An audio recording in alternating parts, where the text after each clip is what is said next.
Magandang araw po sa inyong lahat. Sa araw po na ito ay mapapakinggan po natin ang kwento ng may 20 taong gulang na binatang si Eric. Lumaki siya sa kanyang lolo Binoy. 5 taong gulang pa lang siya nang maulila siya sa kanyang mga magulang.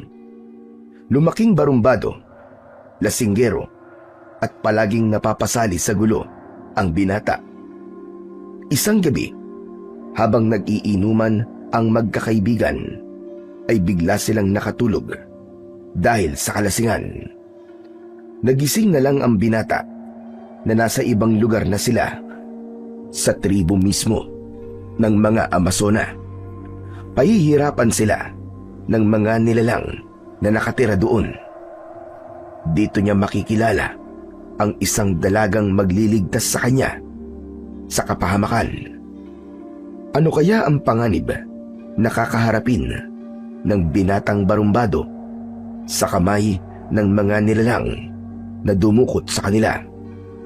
Magagawa kaya niyang labanan ang pinuno ng mga Amazonang bangkilan? Sama-sama po nating pakinggan ang buhay at pakikipagsapalaran ng binatang barumbado na lumusob sa tribo ng mga Amazonang aswang. Ngunit bago po ang lahat, mga idol, huwag po nating kalimutang mag-subscribe, mag-like at i-hit ang notification bell sa aking mga YouTube channel na The Voice Addict at Apong Isaak para sa mas marami pang makapigil hininga na kwentong aswang at katakutan mula sa mundo ng kababalaghan. Umpisahan na po natin ang kwento. Ano na naman ba itong pinasok mo na gulo, ha, Eric? May hinampas ka na naman daw ng bote ng alak sa loob ng bahay ng babaeng nililigawan mo.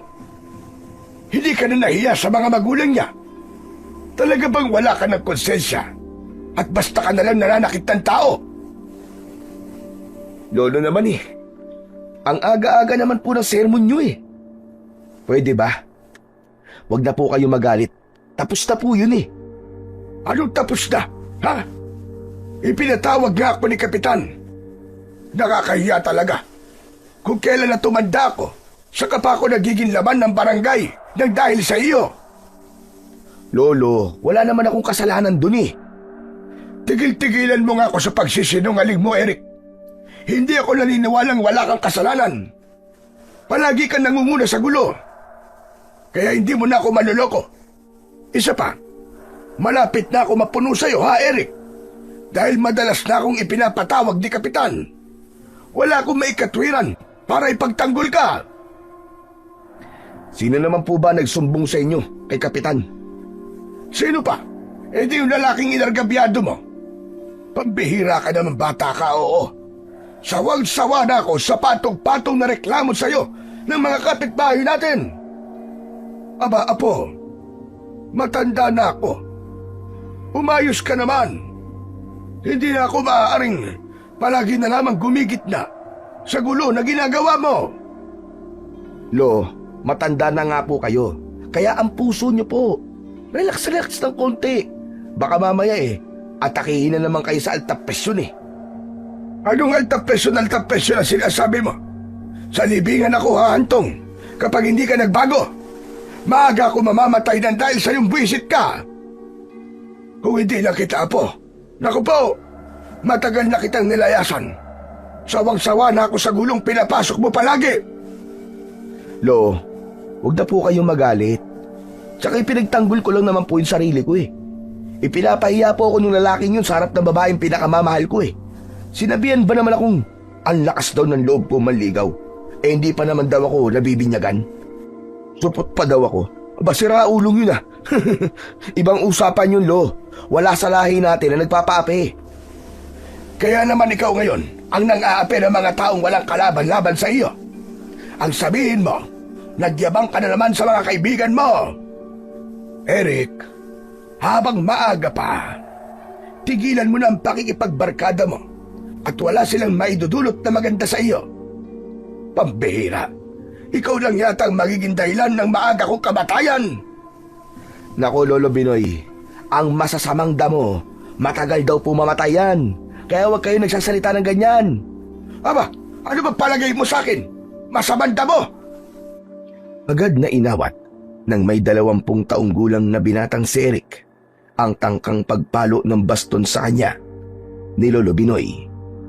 Hindi na nito napigilan ang galit dahil sa kaliwat kanan na reklamong natatanggap ng matanda tungkol sa pagiging barumbado ng kanyang apo. Habang si Eric naman, alam niya kung paano pakakalmahin ang galit ni Lolo Binoy. Kaya hindi siya natatakot na gumawa ng kasalanan dahil alam niyang hindi siya nito matitiis. Pagkatapos ng pagtatalo ni na Eric at Lolo Binoy, lumabas ng bahay ang binata. Saktong paglabas niya ay bumungad naman sa kanyang harapan ang kaibigan niya na si Makoy. Nakangisi itong sumalubong sa kanya habang nakatingin sa kanyang muka. Pambihira ka naman, Tol, oh. Hindi masabitan na kawali ang mukha mo, ah. Sinermonan ka na naman ba ni Lolo Binoy mo? O ano, tama ba ako? Peste kasi ng matalas na dila na nagsumbong kay Lolo eh. Ilaglag ba naman ako? Yun nangyari noong nakaraang araw. Aba, nalaman pa ni Lolo Binoy. Ayun, nasabo na naman ako ng katakot-takot may kasama pang sunrocks. Kulang na nga lang, ikula ako eh. Kaya naman pala ganyan ang itsura ng mukha mo eh. Gusot na para bang hindi madaanan ng pison. Lintik naman yan, Tol. Nangaasar ka ba? Mas lalo mo yata pinapainit ang ulo ko eh. Hindi naman sa ganon, Eric. Parang pinapatawa ka lang, ikaw naman. Masyadong mainit kagad ang ulo mo. Hindi ako sanay na ganyan ka eh. Ngayon lang kita nakitang nagalit ng ganyan. Isa pa, huwag mong isipin yun. Ako ba na nasa kalagayan mo, ganun din ang gagawin ko sa lalaking yun. Lalo na kung nakakalalaki na. Sampal sa ating mga lalaki yun, di ba? Huwag na nga natin pag-usapan ng tungkol dyan. Naaalala ko lang. Umiinit lang ang ulo ko eh. Teka, nasa na ba ang tropa? Bakit di mo sila kasama ngayon? Di ba may usapan tayo? Diyos ko, alam mo naman ngayon, tanghali na ako magsigising. Mamaya lang, baka nandito na rin sila. Teka, saan ba ang lakad natin ngayon? Saan pa ba? Di sa dating tagpuan sa kubo ni Dino. Masarap mag-inuman dun eh. Lalo pa tahimik. Saglit lang, Tol, ah. Magpapalit lang ako ng damit. Diyan ka lang. Akma na sanang tatalikod si Eric para sana magpalit ng damit nang bigla niyang narinig ang usapan sa lamesang nasa tapat ng kanilang bahay. 4 na lalaking may mga asawa na ang nag-uusap habang nakaupo. Lasing at masama na ang mga salitang lumalabas sa bibig ng mga ito. Malalakas din ang boses habang nagtatawanan at sumusulyap sa kanya. Kasunod ng apir sa isa't isa na halatang ipinapakita sa kanya. Sinabi ng mga ito na bilib daw sila kay Lolo Binoy. Nag-aalaga raw ng barumbadong apo na walang silbi. Sakit ng ulo ng kapitan at palamunin na tambay. Kung umasta raw siya ay daig pa ang mayaman, pero ang totoo naman daw ay mahilig magpalibre sa barkada ng iinumin niyang alak. Sabay tawanan na tuluyang nagpapantig sa tenga ng binata. Ba't mga lintik ang mga to ah? Naghahanap yata ng sakit ng katawan ah. Baka gusto yata ng gripo sa tagiliran. Ano ka ba naman, Tol? Huwag mo nang patulan. Kasi na mga yan eh. Magkakaproblema ka lang dyan. Nagpigil ng galit si Eric dahil nakinig siya kay Makoy. Bukod doon ay inalala rin niya ang kalagayan ni Lolo Binoy. Pero sadyang maraming tukso na gusto siyang magsimula ng gulo. Halakhakan ng mga ito ang lalong nagpainit sa ulo ni Eric. Tinabig niya ang kamay ni Makoy na nakaharang sa kanyang dibdib at dinukot niya ang balisong sa kanyang bewang na madalas niyang dinadala kapag umiinom siya. Nilapitan niya ang mga ito at hindi na siya nagpaawat sa kanyang kaibigan. Agad niyang sinipa ang lamesang kahoy at tumihaya yun sa lupa. Dahil sa ingay ng mga bote ng alak na nahulog sa lupa, nagtawag yun ng atensyon sa ibang mga taong naroroon. Tangka na sanang papalag sa kanya ang lalaking nagsasalita kanina, ngunit inunahan niya ito ng tutok sa leeg gamit ang kanyang balisong. Ang sigarilyo ng lalaki ay nanatiling nasa bibig nito, nanginginig dahil sa takot. Matapang na itinaas ni Eric ang kanyang paa sa bangko at maangas na sinalubong ng matalim na tingin ang lalaking nang iinsulto sa kanyang pagkatao. Kalalaki mong tao, masyadong matabil ang dila mo. Walang lumalabas na maganda sa bibig mo, kundi pang-iinsulto sa buhay namin ng lolo ko. Siraulo ka! Hindi makapagsalita ang lalaking natutukan niya ng balisong sa leeg. Sapilitan niya itong iniupo sa bangko habang pinaiikot ang talim sa leeg nito. Ang tatlong kasama ng lalaki ay hindi rin nakapalag at nanatiling nakatingin lang sa binata. Walang makaawat habang kinikwelyuhan ni Eric ang lasing na lalaki. Gigil na itinutok ng binata ang dulo ng talim ng kanyang balisong sa bibig ng lalaki na may nakasingit pa na sigarilyo habang nanginginig. Hindi ka ba nahihiya, ha? Ang laki mong tao? Chismoso ka, ha? Ano bang problema mo sa akin, ha? Tara, tapusin na natin! Kahit natatakot, ay napilitan pa rin na sumagot ang lalaki at sinabi nitong wala naman itong problema kay Eric. Habang hindi inaalis ang paningin sa nanlilisik na mga mata ng binata. Ayaw niya talaga sa lahat ay yung pinakikialaman sila ng ibang tao na wala namang kinalaman sa buhay nila. Inalis ni Eric ang pagkakatutok ng balisong sa bibig ng lalaki at inilipat niya yon sa damit nito. Mas lalo itong nanginig sa takot dahil sa ginagawa ng binata. Kinuha ni Eric ang nakasinding sigarilyo sa bibig nito, saka hinitit niya at ibinuga ang usok sa muka ng lalaki. Hindi ba't sinabi mong wala kang problema sa akin, ha? Pwes ngayon, may problema ka na! Pagkasabi ni Eric, ay inilagay niya ang sigarilyo sa loob ng damit nito, saka sinuntok ng dalawang magkakasunod sa sikmura. Namilipit ito sa sakit dahil sa pagkapaso sa sigarilyo, kasunod ng malakas nitong pagsigaw. Ang tatlong lalaking nakaupo sa kabilang upuan na nagtangkang sumugod kay Eric ay sinalubong naman niya ng sipa at suntok na tumama sa tiyan ng mga ito. Nang bumagsak ang mga ito sa lupa, itinutok ni Eric ang balisong sa mga tao at pinagbantaan ang lahat ng mga taong naroroon. Ano? Ha? Kayo? Kayo lahat? Kung sino pa ang gusto magsalita ng masama tungkol sa akin, ay matutulad sa mga to. Sino pa? Binabalaan ko kayong lahat. Huwag na huwag kayong makikialam sa buhay ko. Kundi, matutulad kayo sa mga lalaking to. Inampot ni Eric ang lalaking napaso ng sigarilyo at inihiga ng pabalya sa lamesa. Pinaikot niya ang balisong sa ere, sabay saksak ng talim sa kamay ng lalaki. Halos mabingi ang mga tao sa lakas ng sigaw nito, habang ang ibang mga kasama nito ay ganun din ang ginawa ni Eric. Binutas niya ang kamay ng apat na lalaki. Napataklob ng mga mata ang mga babaeng naroon dahil hindi nila kinaya ang ginawa ni Eric. Hindi pa nasiyahan ang binata. Binugbog niya pa ang mga ito sa harap ng mga tao. Kaya naman, hindi na nakatiis si Makoy. Umawat na ito sa kaibigan na halos mapatay na ang mga lalaki. Eric! Eric, ano ba? Tama na! Awat na sobra na yan! Baka mapatay mo na sila, Eric! Tama na! Talagang mapapatay ko sila, Makoy. Dahil sa sinabihan nila ako ng inutil. Ngayon nila sabihin sa akin yun. Dila naman nila puputulin ko! Tama na, Eric! Tama na yan! Baka marinig ka ni Lolo Binoy! Hindi niya ako maririnig dahil mahina ng pandinig nun.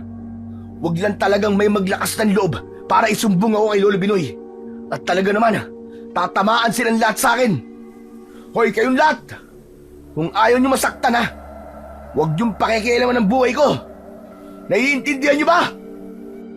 Pahila na inilayo ni Makoy si Eric sa mga tao, maging sa 4 na lalaking nakahiga sa lupa. Sumisigaw ang mga to dahil sa labis na sakit, habang hawak ang mga kamay na nasugatan nang dahil sa balisong ng binata. Nilingon pa ni Eric ang mga ito habang naglalakad papalayo, hanggang sa humantong silang dalawa ni Makoy sa tabing ilog, sa kubo ni Dino na madalas nilang pagtambayan. Naupo siya sa bangko habang ipinupunas sa kanyang damit ang balisong na may bahid ng dugo. Saka muling ibinalik sa kanyang bewang. Nang kumalma na ang binata, ay saka nagpahayag ng saloobin si Makoy. Ano ka ba, Pantol?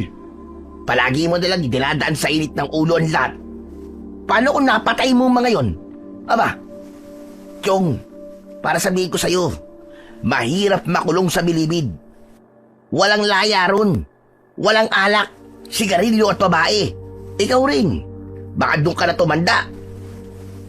Hindi ko naman sila tinuluyan, Tol eh. Tinakot ko lang sila. Hindi ko lang talaga matanggap na ganong kasakit ang salitang lumalabas sa kanilang bibig. Akala nila siguro mananahimik na lang ako. Ay nako, nakakapanginig ng laman. Kilala mo ako, Tol.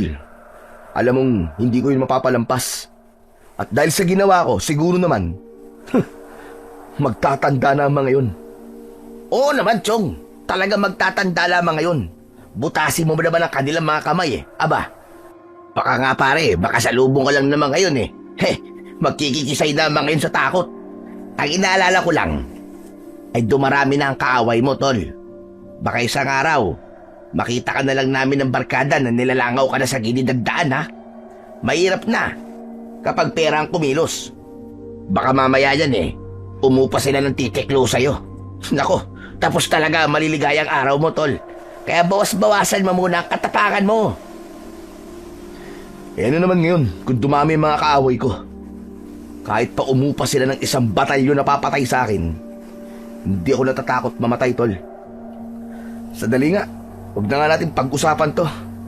Ibili mo na lang ako ng alak nang mawala na tong galit ko. Mabuti pa nga. Basta dito ka lang, ha? Tatawagin ko na rin ng tropa at nang makapag-inuman na rin tayo. Sige, damihan mo ang bili ng pulutan, ha? Sabihin mo sa kanila gumastos sila ngayon at mainit ang ulo ko. Kaya libre muna nila ako. Sus, palagi ka naman libre. Bakit? May angal ka? Wala. Sige na, diyan ka muna. Kakamot-kamot sa ulo na iniwan ni Makoy si Eric.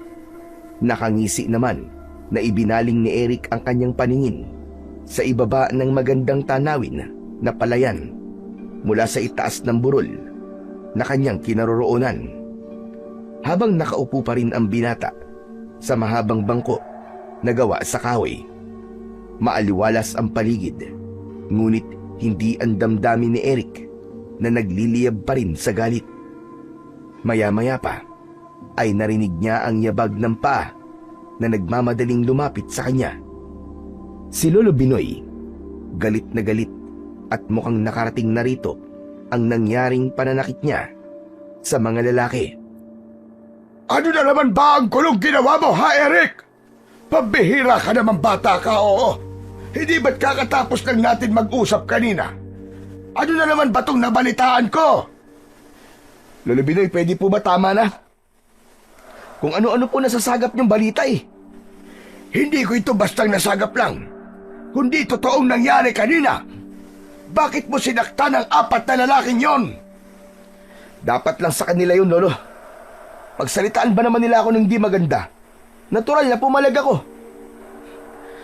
Tayo na po pinag-uusapan nila Isa pa, pwede po ba sa akin yun? Wala silang karapatan Nasabihan akong inutil dahil hindi silang nagpapakain sa akin. Subukan lang nila na ulitin pa nila ang ginawa nila. At hindi ako magdadalawang isip na gawin ulit yun sa kanila. Ipaparanas ko sa kanila ang totoong gulo na hinahanap nila. Abay, nananahimik ako eh. Bigla akong maririnig na sasabihan ako ng ganon. Hindi maaari yun. Diyos ko naman, bata ka, oo. Mangilabot ka nga sa mga pinagsasasabi mo. Ano na bang nangyayari sa'yo? Ba't nagkakaganyan ka? Bakit, Lo?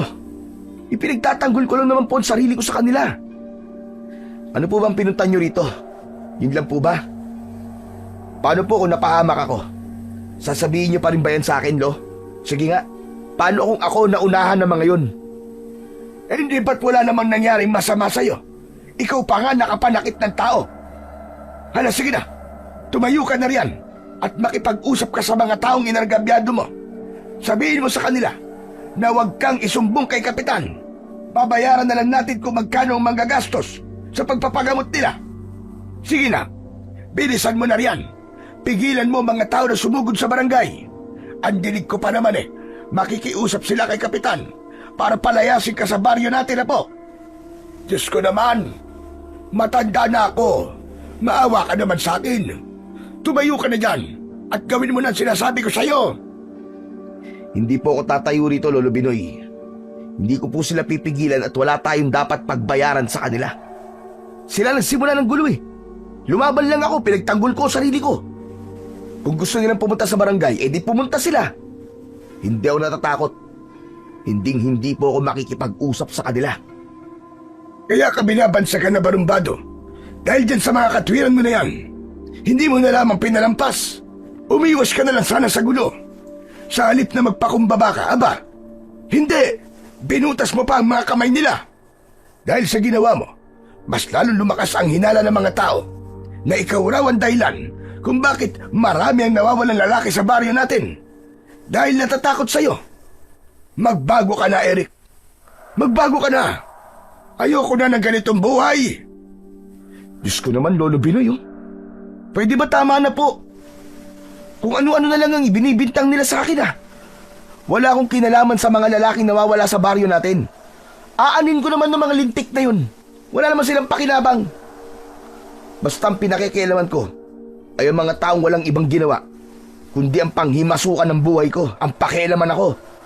Yung akala mo kung sino na ang mga tarantadong yun, na mga gunggong naman, na akala mo may mga ibubuga. Puro forma, puro lampa naman.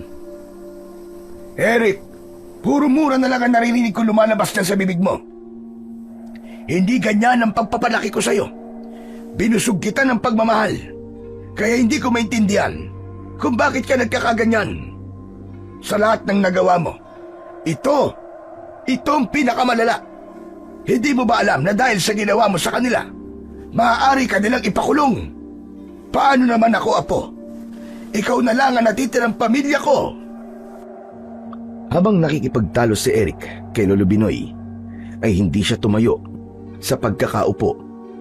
Hinayaan niya itong nakatayo sa likuran niya at hindi niya rin pinagkakaabalan na tignan ito. Kaya hindi niya nakita kung paanong tahimik na umiyak ang matanda. Pero tuloy pa rin ito sa pagsasalita. At sinasabi ko lang naman, Apo, huwag mo silang papansinin, pabayaan mo sila. Ang mga kapitbahay natin, wala naman silang nagagawa para sa atin. Hindi silang nagpapakain sa'yo. Ang gusto ko, umiwas ka na sa gulo. Kahit na anong sabihin nila sa atin, huwag mo na lamang patulan. Ang hirap sa inyo, Lo, eh. Dinadaan nyo na lang po sa awa, bait at pananahimik. Kaya sinasamantala nila ang kabaitan nyo eh. Saka, ayoko ng pag-usapan to, pwede ba? Sige na, Lo, umalis na po kayo. Hindi na nagsalita si Lolo Binoy at narinig na lamang ni Eric ang yabag ng papalayong matanda. Napabuntong hininga siya at hindi niya akalain na pagsasalitaan siya ng ganun ni Lolo Binoy. Dala ng galit ay napasuntok na lamang siya sa bangko na kinauupuan niya. Maya-maya pa ay may narinig siya na maraming yabag ng paa na papalapit sa kanyang kinaroroonan. Hindi nagtagal ay humarap sa kanya ang 4 niyang kaibigan na sina Pedro, Juan, Makoy at Dino. May mga dala itong alak, pulutang malalaking chichirya at 2 soft drinks.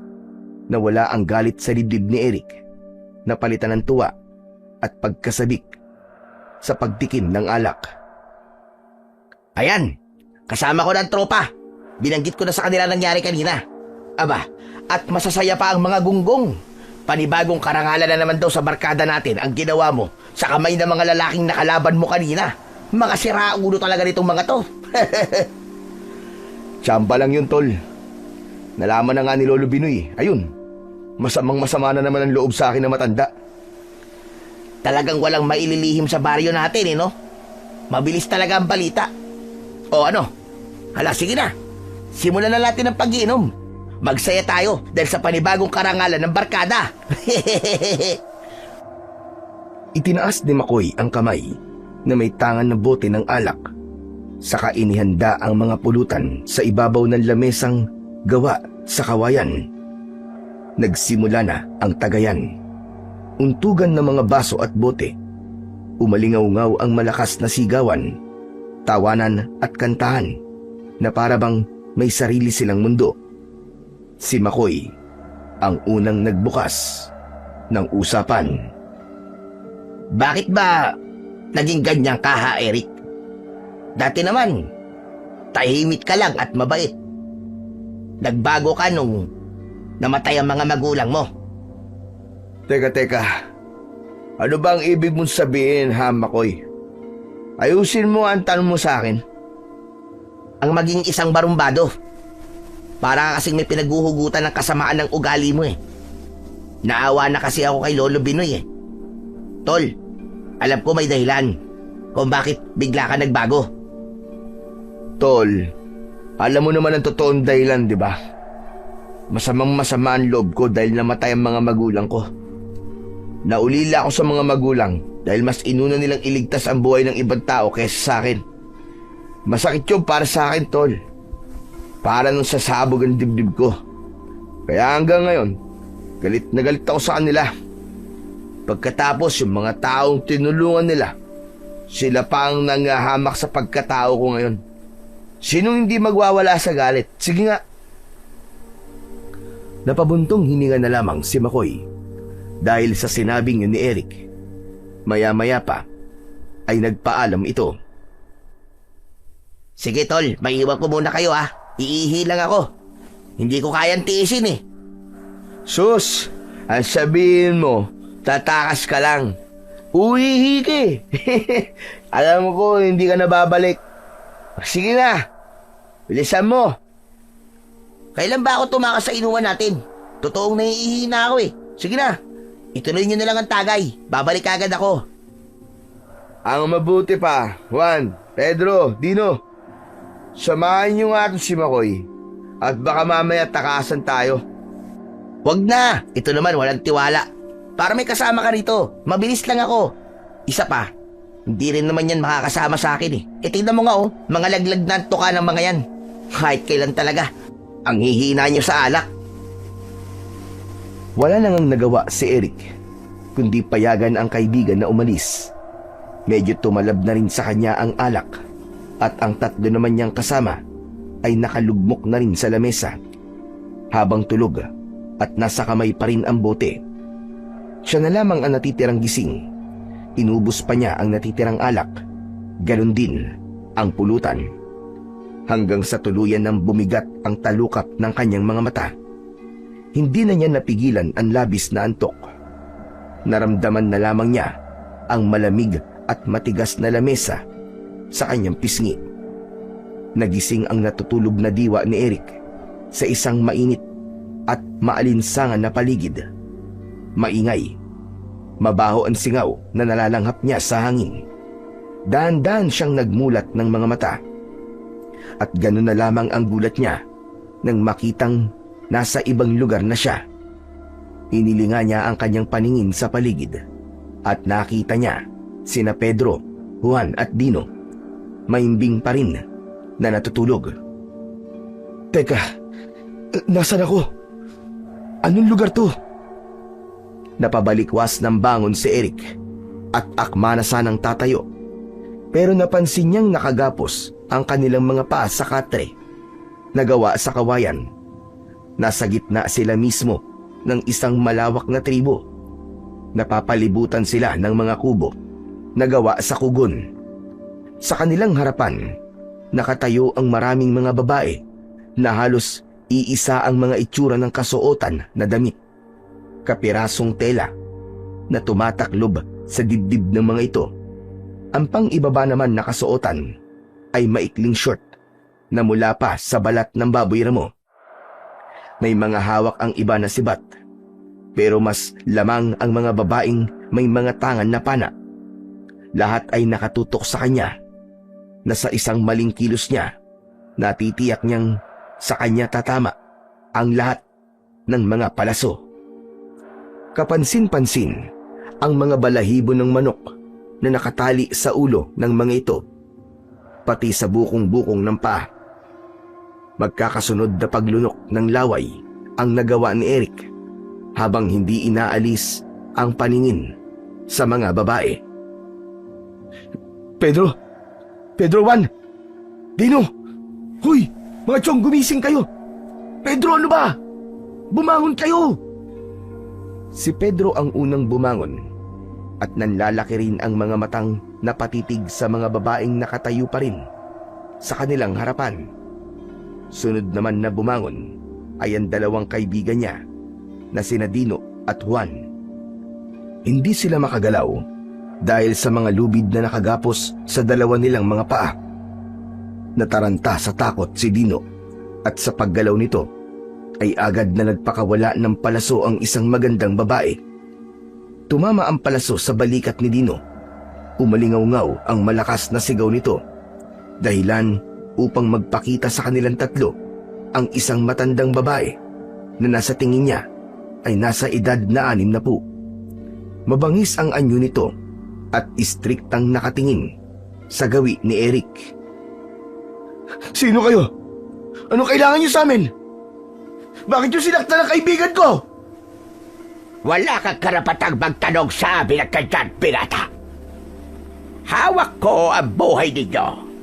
At sa mga sandaling ito, ako ang magdidesisyon kung gaano kayo katagal na mananatili sa tribo ko. Ano bang kasalanan namin sa inyo? At ginaganito niyo kami? Wala kayong kasalanan. Gusto lang namin na ubusin kayong mga lalaki sa baryong ito. Magtatayo ako ng isang lugar na puro mga babae lang ang nakatira. May sira na yata ang mga ulo niyo eh. Walang sira ang ulo ko. Pero sa gagawin namin sa inyo, kayo ang masisiraan ng ulo. Para sa amin, isang karangalan ang makakuha ng mga katulad ninyo. Lalo ka na, barumbado ka. Kilala kita dahil sa pagiging mayabang mo, lasinggero at mainitin ang ulo. Ganyang pag-uugali ang aking mga gusto. Pakawalan niyo kami dito. Hindi ako pumapatol sa mga babae, lalo na sa mga matatanda katulad ninyo. Pero kapag sinaktan niyo ako, sinasabi ko sa inyo, hindi ako magdadalawang isip na lumaban sa inyo. Dahil sa sinabi ni Eric, ay napahalakhak ng tawa si Marita. Nanginginig ang buong katawan nito at kita yon sa espada na ginagawa nitong tungkod sa pagkakatayo. Saka nagsalita habang nanlilisik ang mga mata. Hindi mo pa rin ba alam kung bakit kayo nandito? Hindi lang sakit ang mararanasan nyo rito, kundi kamatayan at pagpapahirap na walang katapusan. Mawawala ang tapag mo, binata. Pagkasabi nito, ay tinawag ng pinuno ang isang babaeng nakatayo sa hulihan ng hanay ng mga dalaga. Bukod ito sa pila, habang may sukbit na pana sa balikat. Nakatungo itong lumapit sa unahan, sa tabi ng matandang babae. Linda, iparanas mo nga sa kanila ang magandang pagsalubong sa mga bisita kita. Unahin yung linisin ng binatang may tama ng palaso sa balikat. Masyado ko naiingayan sa kanyang pag-iyak. Parang hindi lalaki. Bakit po akong kailangan gumawa, Pinunong Marita? Kasabay ng pagtatanong ni Linda sa kanilang pinuno, ang paglapat naman ng palad ni Marita sa muka ng dalaga. Sa sobrang lakas ay bumagsak sa lupa ang dalaga at galit na dinuro ng pinuno. Pinagtawanan ito ng mga kasama at umalingaw-ngaw ang galit na boses ni Marita. Sa susunod, kapag may inuutos ako sa iyo, sumunod ka na lang at huwag ka nang nagtatanong-tanong. Naiintindihan mo ba? Sige na, tumayo ka na dyan at gawin mo na ang inuutos ko. Ilipat sila sa gitnang kubo. Gusto kong marinig ang kanilang mga sigaw habang pinahihirapan sila. Nang marinig ng dalaga ang sinabi ni Marita, agad itong tumayo at nag-utos sa kanilang mga kasama na kalagan ng gapos ang mga bihag at dalhin sa kubo na tinutukoy ng mga ito. Hinawakan ng mga babae si Eric at kakaiba ang lakas ng mga ito dahil hindi man lang siya makagalaw. Habang nakatingin lang siya sa babaeng inutusan nito, nakalagan sila ng tali. Napansin niya ang kakaibang kwintas ni Linda na parabang matagal niya na itong nakita. Hindi lang niya maalala kung saan at kailan. Pero binaliwala niya yon dahil mas inuna niyang magpumiglas sa pagkakahawak ng dalawang matabang babae na may pigil sa kanya. Pakaladkad siyang dinala sa kubo kasama ng kanyang mga kaibigan. Sandali! Pakawalan niyo ako! Saan niyo ba ako dadalhin? Ano ba? Bitiwan niyo ako! Mga hayop kayo! Bitiwan niyo ako! Huwag ka na magpumiglas at huwag mo na rin subukan tumakas. Wala kang malalabasan sa lugar na to. Miss, tulungan mo ako. Pakawalan mo ako rito, please. Sige na, nakikiusap ako sa'yo. Ang mga kasama ko, lalo na si Dino, saan niyo kami dadalhin? Ipunin mo na lakas mo kaysa magtanong ka sa akin dahil hindi ko rin naman yan sasagutin. Sino ba talaga kayo, ha? Bakit niyo ito ginagawa sa amin? Walang tugon na natanggap si Eric mula sa dalagang si Linda. Diretso silang pumasok sa kubo na pagdadalhan sa kanila. Pagpasok nila sa loob, tumambad sa kanilang paningin ang nakasabit na lalaki. Wala ng buhay, duguan ng katawan at may nakatarak pampalaso sa dibdib nito. Sumalubong sa kanyang pang-amoy ang pinaghalong malansa at nabubulok na laman ng tao nang mapako ang kanyang paningin. Sa gilid ng silid, nakita niya ang mga patay na basta na lamang nakatambak sa isang tabi. Wakwak ang mga tiyan hanggang sa dibdib at maingay ang mga langaw na nagbabantang dumapo sa katawan. Sina Juan, Pedro at Dino na nakasama niya sa loob ay napasigaw. Nanlalaki ang mga mata ng mga ito, nagwawala at nanginginig dahil sa labis na takot. Lahat sila ay nagulat sa mga nangyayari sa kanila. Dahil sa mga natuklasan, sinubukan nilang umatake ng suntok at kumawala sa pagkakahawak ng mga babae. Ngunit parang mga ahas ang mga ito kung gumalaw. Mabilis silang napabagsak sa sahig. Walang nagawa ang katapangan ni Eric habang nakadikit ang kanyang muka sa sahig. Mas lalong tumindi ang naaamoy niyang mabaho na parang nabubulok na laman ng tao. Tama na yan! Itali niyo sila at linisan ang mga katawan. Naramdaman ni Eric na umangat ang kanyang muka sa sahig at sapilitang iginapos sa kawayang poste habang nakataas ang kamay. Wala nang nagawa ang kanyang mga kaibigan kundi ang hintayin ang kanilang magiging kapalaran sa kamay ng mga naggagandahang babae. Maya-maya pa ay umalis na ang mga babae at naiwan si Linda. Nakatingin lang ito sa kanila habang pinapakinggan ang kanilang mga pinag-uusapan. Nang mga sandaling yon, si Dino ay namimilipit sa sakit dahil sa dugong umaagos mula sa palasong nakabaon sa dibdib nito. Wala silang magawa para tulungan ang kaibigan, habang si Juan na hindi mapigilan ang hindi maiyak dahil sa takot.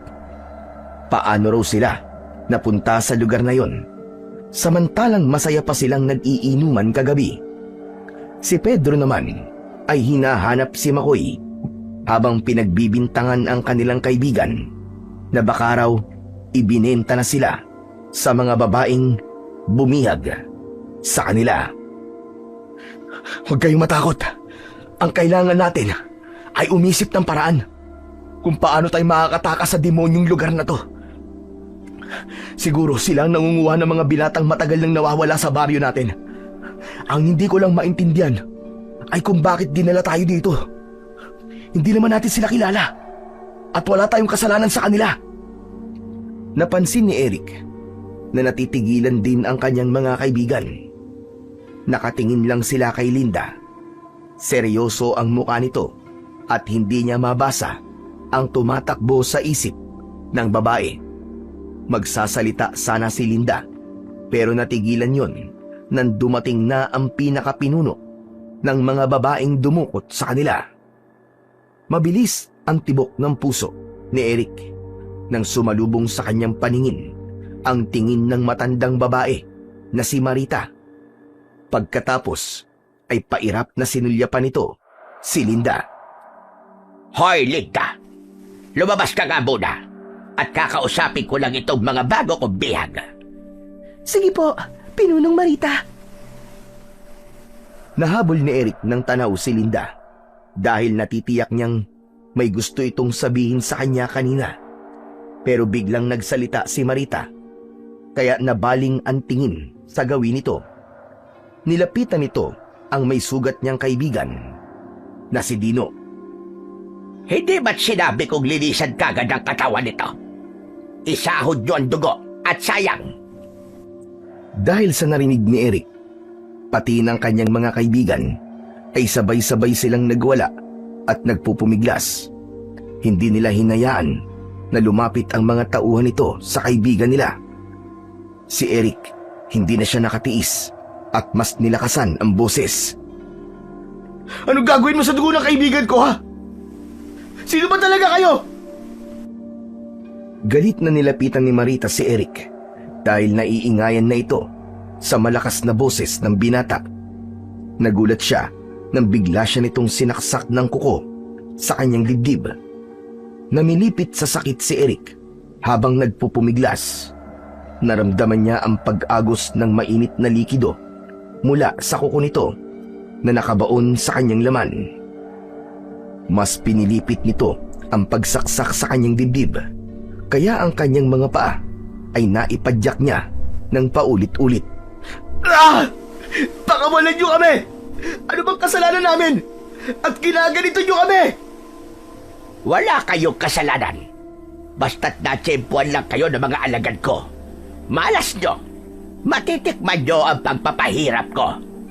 At matitikman ko naman ang sariwang dugo na walang kasing sarap. Anong ibig mo sabihin? Matandang hukluban ka! Ngumisi si Marita sa tanong na yon ni Eric. Pagkatapos ay lumayo ito sa binata. Ipinakita nito sa kanya kung paano nitong dinilaan ang dugong nakadikit sa kuko nito. Nanlalaki ang mga mata nilang apat sa nakikitang kilos ng pinuno ng mga babaeng dumukot sa kanila. Maya-maya pa ay tumingin ito sa isang alagad nito na nakatayo sa likuran ni Eric at kinausap. Dating gawin, simulan nyo na. Masarap ang lasa ng dugo niya. Malinamnama at manamis-namis. Halatang birhen. Parang may mga masong pumupukpok sa dibdib ni Eric nang marinig niya ang sinabing yun ng matandang babae. Naupo ito sa bangko na may nakatayong dalawang babae sa tigkabilaan nitong gilid. Para bang panonoorin kung ano ang gagawin sa kanila. Ang mga kaibigan niya na natatakot na rin sa mga nangyayari ay nagulat nang biglang paluin sila ng kadena sa katawan. Umalingaw-ngaw ang ingay mula sa kanilang mga bibig nang lumapat ang kadena sa kanilang mga balat. Bawat hampas ay nag-iiwan yon ng pasa at latay na may kasamang pagdurugo. Namimilipit sila sa sakit habang nabibingi sila sa malakas na pagtawa ng babaeng masayang-masaya sa lahat ng pagpapahirap sa kanila. Napakasarap talaga pakinggan ang mga boses ng mga lalaking nahihirapan, nasasaktan. Pakiramdam ko, nakabawi na ako sa lalaking nanakit sa damdamin ko noon.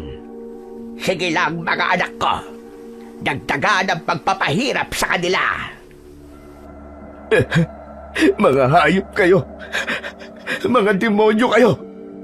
Pagsisisihan yung ginagawa nyo ito sa amin! Sa oras na makatakas ako, papatayin ko kayong lahat! Tandaan nyo yan! Pagbabayaran nyo to!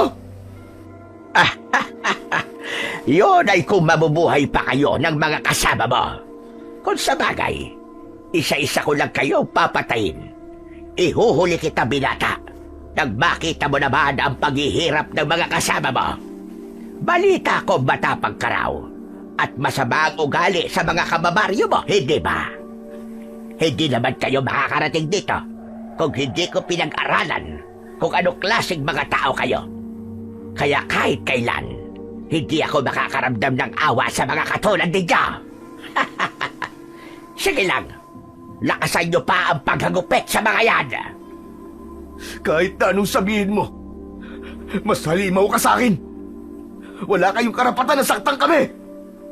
Hindi kayo may hawak sa buhay namin. Diyos lang ang may karapatang bumawi sa buhay namin. Mga demonyo kayo! Wala ka nang magagawa. Dito na kayo mamamatay. Dito na kayo ililibing ng buhay. Sige pa, lakasan nyo pa ang pagpalo. Umalingaw-ngaw ang malakas na sigaw ni Marita habang galit na nakaduro ang daliri kay Eric. Inutusan nito ang isa pang babae na dagdagan ang pagpapahirap sa kanya. Kumuha ito ng 5 kalamansi. Bawat hampas ng kadena sa katawan ni Eric ay pinapatakan nito ng katas ng kalamansi. Halos hindi na siya humihinga ng mga sandaling yun habang namimilipit sa labis na kirot. Sa kabila ng sakit na nararamdaman ng binata, masayang-masaya naman si Marita. Habang ang kanyang mga kaibigan ay hindi nakinaya ang sakit. Nawalan na ang mga ito ng malay. Si Dino naman ay inalis sa pagkakagapos at hinila palabas ng silid. Kahit nanlalabo ang mga mata ng binata, ay pinilit niyang magtanong. Saan niyo dadalhin si Dino? Mga hayop kayo! Anong gagawin niyo sa kaibigan ko? Hahatulan na namin ang kaibigan mo mamayang gabi. Hindi kami magtitira kahit konti. Huwag kang mag-alala. Dahil patitikimin ka rin namin ng karne niya. Nagulantang si Eric sa sinabing yun ni Pinunong Marita. Kaya't pinilit niyang gumalaw para abutin ito ng sipa. Ngunit humalakhak lang ito ng tawa at lumabas ng silid na yun.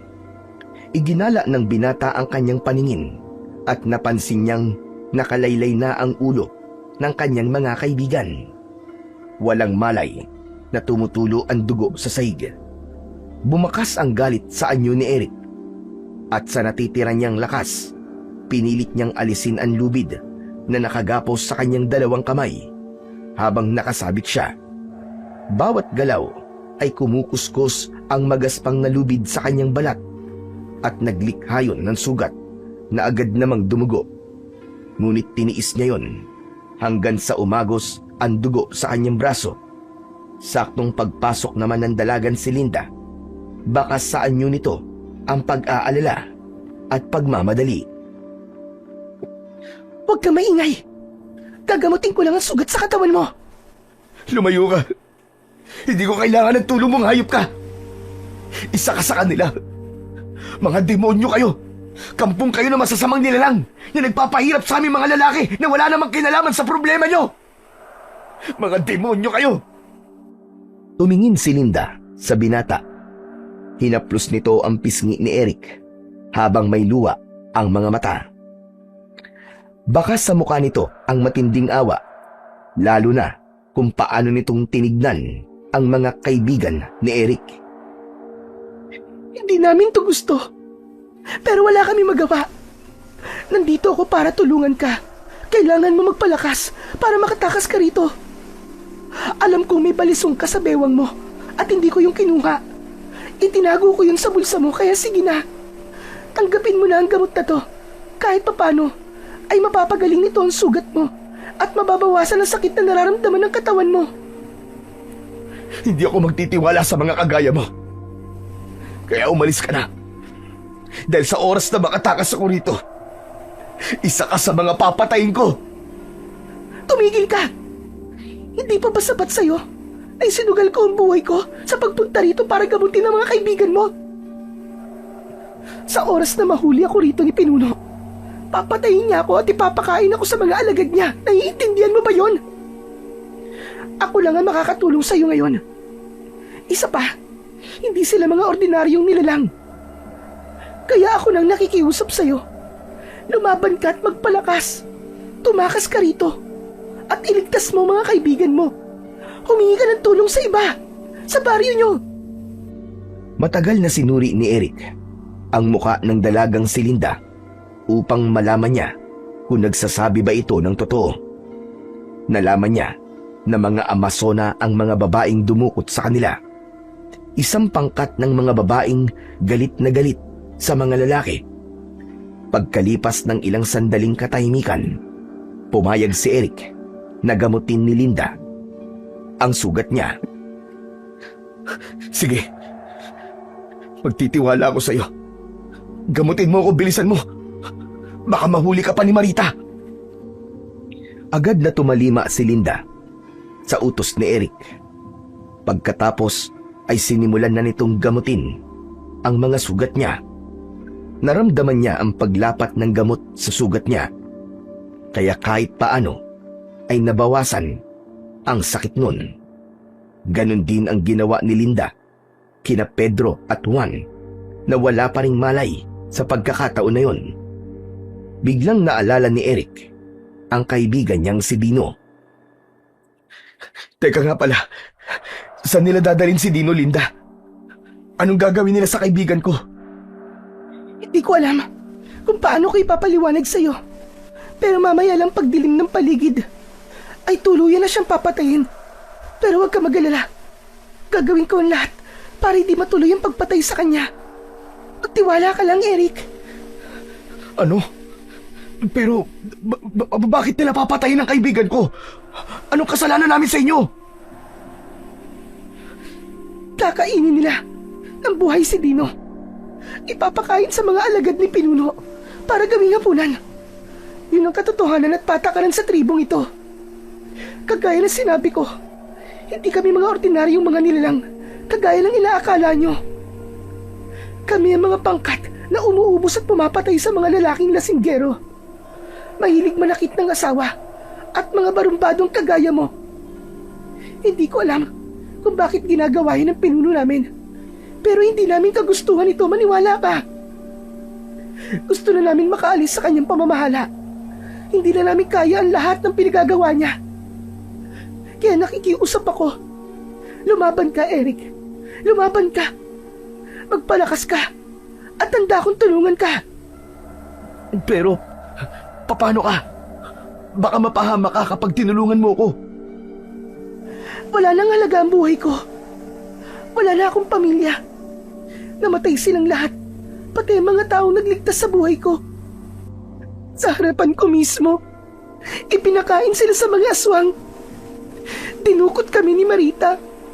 Pagkatapos ginawa kaming kagaya nila. Hindi ko na matagalan ng ganitong patakaran at pamumuhay. Pero hindi kami masamang aswang. Hayop lang ang kinakain namin. Hindi katulad ng demonyong si Marita. Tao ang kanyang nilalantakan. At kapag wala na kami madadala sa kanyang pagkain, ang mga tauhan niya mismo ang kinakain niya. Kaya napipilitan silang maghanap ng pagkain para sa pinuno. Masama siya. Isa siyang demonyo na dapat nang patayin at ibalik sa impyerno. Umakas ang galit sa anyo ng dalaga habang nanginginig ang kamay na nakakuyom ang kamao. Napalunok ng laway si Eric. Hindi siya makapaniwalang may ganong klasing mga nilalang ang naninirahan sa kagubatang yun. Hindi rin siya makapaniwala kung paanong nabuhay si Linda sa ganong kalagayan. Sa kauna-unahang pagkakataon ay nagtiwala si Eric sa babaeng yun. Teka, anong klaseng aswang ba kayo? Kami ang mga aswang na bangkilan. Ang magagandang babae na nakikita mo. Hindi yan ang totoo naming mga itsura. Kapag kami nagpapalit ng anyo, nagiging isang hayop kami na may kakaibang lakas. Katulad ng baboy ramo, pusa, ibon, o hindi naman kaya ay asong ligaw. Lahat ng mga yon ay kaya naming gayahin. Kaya mag-iingat kayo sa mga hayop na makakaharap nyo. Dahil madalas ay mga aswang na bangkilan na mga yon. Tanong lang, paano ba kami nakarating dito? Ang alagad ni Marita ang kumuha sa inyo. Binuhat lang kayo na walang kahirap-hirap. Sinubukan kong iligtas kayo. Kaya lang nahuli ako ni Marita. Kaya mainit ang ulo niya sa akin kanina. Linda, salamat sa paggamot sa sugat namin, ha. Sige na, makakaalis ka na. Baka mapahama ka pa at may makakita pa sa'yo rito. Hindi pa man natatapos ang pagsasalita ni Eric ay bumukas na ang pinto. Pumasok ang isang matabang babae na alagad ni Marita. Galit na galit itong sumugod kay Linda at sinabing bakit daw nakikipag-usap ito kay Eric at kung ano na naman daw ang binabalak ni Linda. Mula sa harapan ni Eric, kitang-kita niya kung paanong nakipaglaban ang dalaga sa kasamahan nito. Ilang beses nasaktan si Linda pero nakabawi ito. Gumanti si Linda ng sipa sa muka ng matabang babae. Bumagsak ito ng pasadsad sa saig. Dahil napuruhan ito ng sipa ni Linda, hindi kagad ito nakabangon. Mabilis na lumapit si Linda kay Eric. Dinukot nito sa bulsa niya ang balisong. Kasunod ng pag-atake nito sa kalaban, sunod-sunod na saksak sa leeg ang ginawa nito sa babae. Kumalat sa saig ang bumuluwak nitong dugo habang nagkikikisay ang katawan. Hinila ni Linda ang katawan ng babae sa tabi at tinakluban ng katawan ng mga bangkay. Pagkatapos ay tumayo ito at habol ang hininga na ibinalik ni Linda ang balisong sa bulsa ni Eric. Siguro naman, naniniwala ka na sa mga sinasabi ko sa'yo. Hahanap lang ako ng tiyempo at ililigtas kita rito. Pero kung hindi kakayanin ng mga kaibigan mo na tumakas, iwanan mo sila rito. Saka mo balikan kapag nakahingi ka na ng tulong sa taong bayan. Sige na, aalis na ako. Gawin mo ang lahat para hindi ka pahirapan ni Marita. Ipunin mo ang natitira mong lakas. Sige, mag-iingat ka, Linda. Salamat. Isang tango lang ang isinagot ni Linda sa sinabing yun ni Eric. Pero bago ito umalis sa kanyang harapan, ay napako na naman ang kanyang paningin sa suot na kwintas ng babae na may palawit na bala ng baril. Biglang bumundol sa kanyang dibdib ang kaba dahil pakiramdam niya ay parang pamilyar talaga sa kanya ang kwintas na yun. Maya-maya pa ay naghari na ang katahimikan sa loob ng silid at dala ng pagod na nararamdaman, nang hina ang kanyang katawan at agad na nakatulog. Pagkalipas ng 3 araw na pamamalagi nila sa tribo ng mga aswang na bangkilan, ay hindi na nga nakabalik pa si Dino sa silid na kinaroroonan ng 3. Hindi sila binisita ng pinuno na si Marita dahil abala ito sa paghahanap ng mga bagong biyag na lalaki. Sapat na ang ilang araw para gumaling ang sugat nilang tatlo na gabi-gabing ginagamot ni Linda. Ito rin ang nagdadala ng pagkain nila. Pero dahil sa malaking pinsala ng katawan ng mga kaibigan ni Eric, hindi makakasama ang mga ito sa planong pagtakas ng binata. Isang gabi, tahimik na pumasok sa loob ng silid si Linda, kasama ang 3 babae na kakampi nito. Ayaw sana niyang iwan ang 2 kaibigan. Subalit sa laki ng pinsalang tinamo ng mga ito sa binti, ay mahihirapan lang ang mga ito na makapaglakad o tumakbo. Wala nang oras. Kailangan mo nang umalis dito. Umalis ang aming pinuno at ang mga alagad niya. Mabisa rin ang pinainom kong pampatulog sa mga naiwang bantay rito. Kaya wala na magiging hadlang sa pagtakas mo. Maraming salamat talaga, Linda. Utang ko sa iyo ang buhay ko. Saka ka na magpasalamat kapag nakauwi ka ng ligtas. Pero nakikiusap ako sa'yo. Mag-iingat ka. Balikan mo mga kasama mo rito. Makakaasa ka na habang wala ka, ako munang bahala sa kanila. Sige na, umalis ka na. Mula sa madilim na bahagi ng tribo, ay mabilis na tumakbo si Eric para tumakas. Lakad-takbo na halos hindi lumapat ang kanyang mga paa sa lupa. Sinunod niya ang direksyong itinuro sa kanya ni Linda. Nang mga sandaling yon, ay wala na siyang ibang nasa isip, kundi ang makarating sa bahay ni Lolo Binoy. Halos mabingi siya sa malakas na tibok ng kanyang puso. Pagkalipas ng 1 oras na pagtakbo, ay narating niya ang kanilang bahay. Bukas ang ilaw na gasera sa loob ng kanilang sala. Akma na sanang papasok sa loob ng bahay si Eric. Nang lumabas naman sa pintuan si Makoy, susugurin niya sana ito para suntukin. Subalit naunahan siya nitong magsalita. Naku, Tol! Ano ba nangyari sa inyo? Saan ba kayo nagpunta? Bakit ngayon ka lang umuwi? Anong ibig mo sabihin? Hindi mo alam kung saan kami nagpunta at kung sinong kumuha sa amin habang lasing kami? Siyempre naman, Tol. Umihi lang ako ng gabing yun, di ba? Pagbalik ko, wala na kayo ng mga kaibigan natin eh. Saan ba kayo nagpunta? Pambihira naman kayo, oo. Hindi kagad nakasagot si Eric sa tanong na yon ng kaibigan dahil hindi niya malaman kung paano niya sisimulan ang pagkikwento rito. At dahil nasa madilim siyang bahagi, hindi nito kagad napansin ang mga sugat sa katawan ni Eric. Kaya nang lumantad siya sa liwanag, ay mas lalong nanlaki ang mga mata ni Makoy. Anak ng tutsa, oo. Ano ba nangyari sa'yo, Tol? Saka nasa na mga kaibigan natin? Hindi mo ba alam na masyado na nag-aalala sa'yo si Lolo Binoy? Alam mo, Chong, dito na nga ako natutulog eh. Para bantayan siya eh. Dahil lang akala niya, iniwan mo siya at sumama ang loob mo sa kanya. Nasaan si Lolo, Tol? Diyos ko, Tol, kung alam mo lang.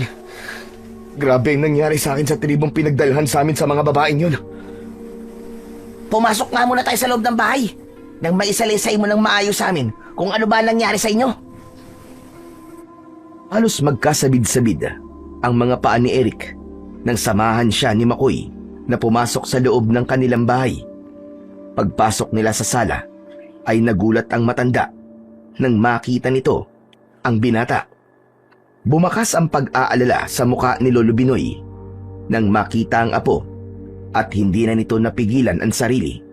Lumapit ito sa kanya at mahigpit siyang niyakap.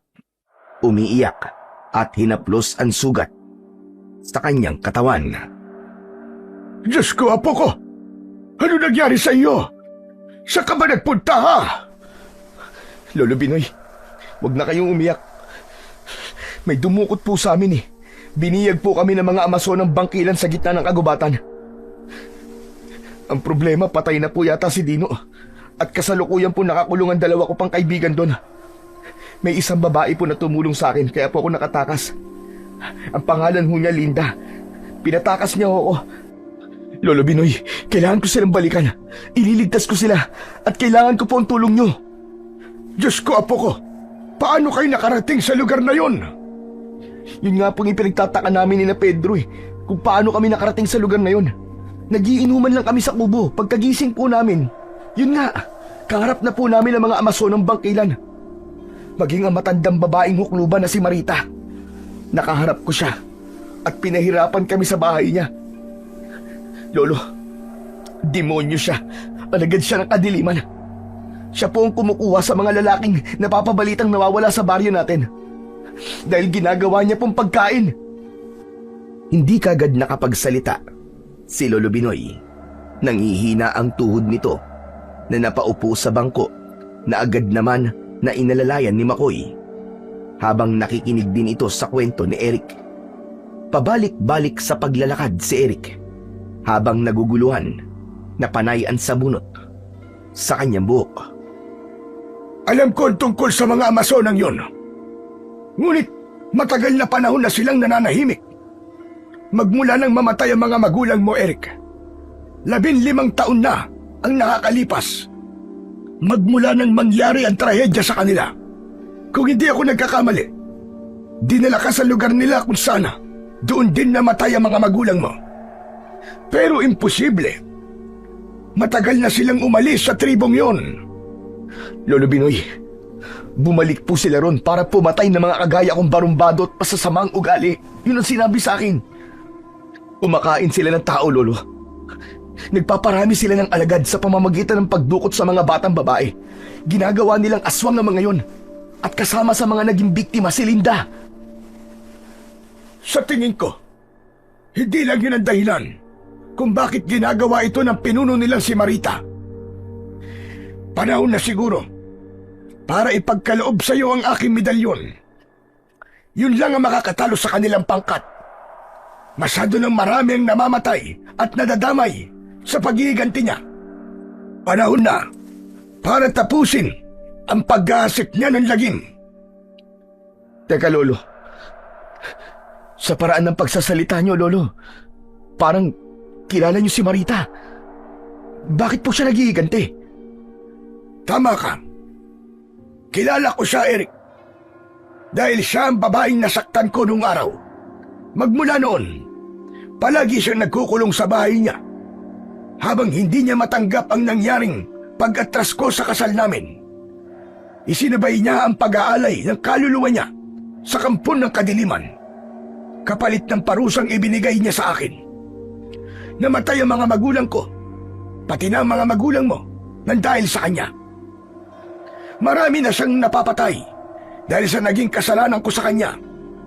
Hindi ko siya totoong minahal noon dahil biktima ako ng gayuma niya. Kaya nang sabuyan ako ng asin ng lola mo, bumalik ako sa katinuan at iniwan siya. Wala akong kaalam-alam. Nakakaiba pala ang pagkatao niya. Napakasama niya. Kampon talaga siya ng dyablo, Lolo. Pati na ang mga magulang ko pala'y pinatay niya. Pagkatapos naman, ay ako ang balak niyang isinod. Wala kaming alam sa nakaraan niyo. At sa tingin ko po, hindi niyo kasalanan kung bakit niyo siya iniwan. Dahil biktima nga kayo ng gayuma. Marahil hindi niya alam na apo kita. Kaya buhay ka pa hanggang ngayon. Sukdulan hanggang langit ang galit niya sa akin. Huli na rin, nang malaman ko na si Marita pala ay biktima ng pang-aabuso ng sarili niyang ama. Sa tuwing naglalasing ang kanyang ama noon, ay ginagawan siya ng kahalayan. Hindi pa natapos roon ang pagpapahirap sa kanya. Ang barumbado niyang kapatid, kapag nagagalit, hinahampas siya ng kadena sa katawan. Sinusugatan at iniinom ang dugo ni Marita. Nilalagyan ng kalamansi at gustong-gusto nila ang pagsigaw ni Marita. Nang makilala niya ako, inisip niya na ako magliligtas sa kanya. Pero dahil nangyari ang lahat ng iyon sa kapangyarihan ng gayuma, pati ako ay nawala sa kanya. Magmula noon, nawalan na ako ng balita tungkol sa kanya. Kaya pala ganun din nila kami pinahirapan. Ginawa niya kung paano siya sinaktan noon. Pero kahit ganun, wala kaming kasalanan sa kanya. Para ganun din ang gawin niya sa amin. Masyadong naghirap ang kalooban ni Marita sa kamay ng mga lalaki. Kaya siguro siya nagkaganoon. Pero hindi pa rin po yung sapat na dahilan para maningil siya sa kasalanan ng sarili niyang pamilya. Sila ang dapat na pinarusahan niya. Dapat kayo pa nga po ang magalit sa kanya dahil ginayuman niya kayo. Hindi ako ganun kasama. Kaya ni minsan ay hindi ako nagalit sa kanya, Eric. Dahil sa mga narinig ni Eric, mula sa matanda, nangihinang napaupo ang binata sa bangko. Nakatabi nito.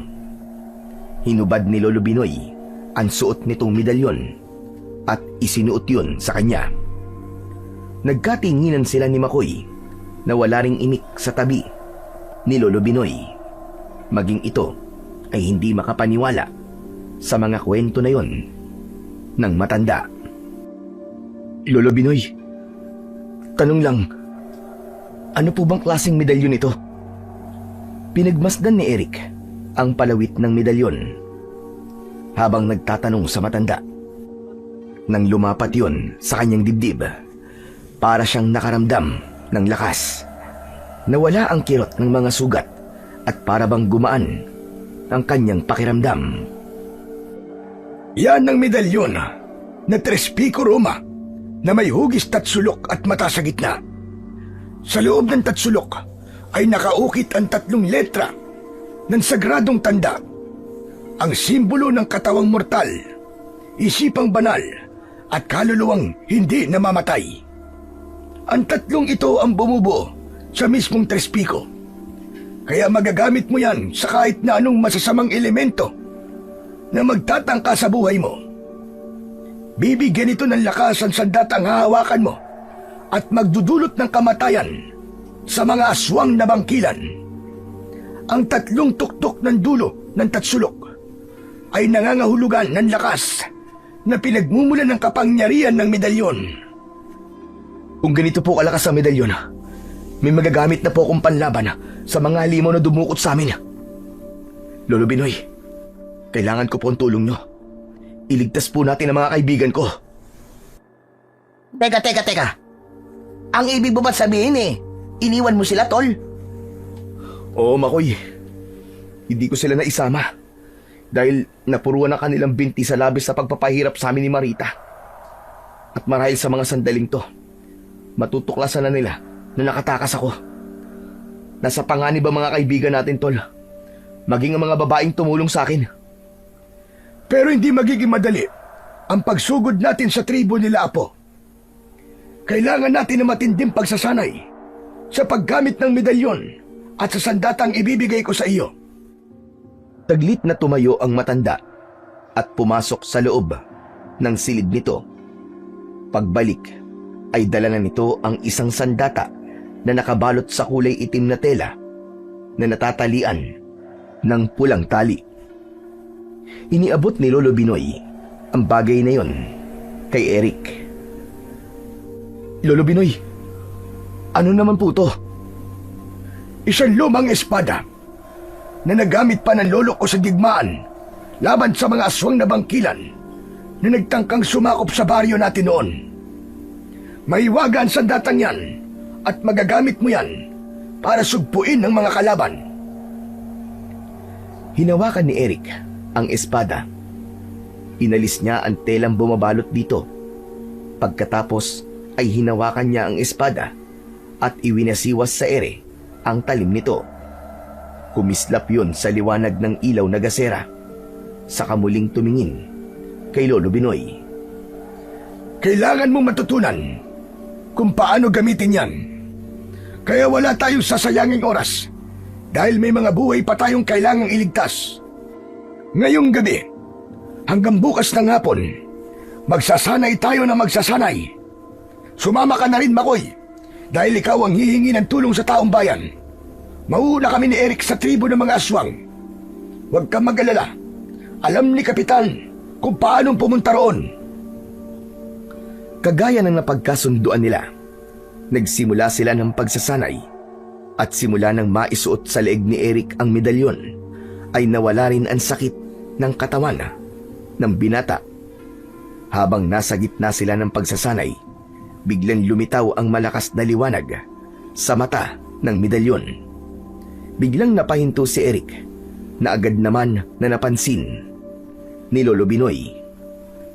Eric, bakit bigla kang tumigil?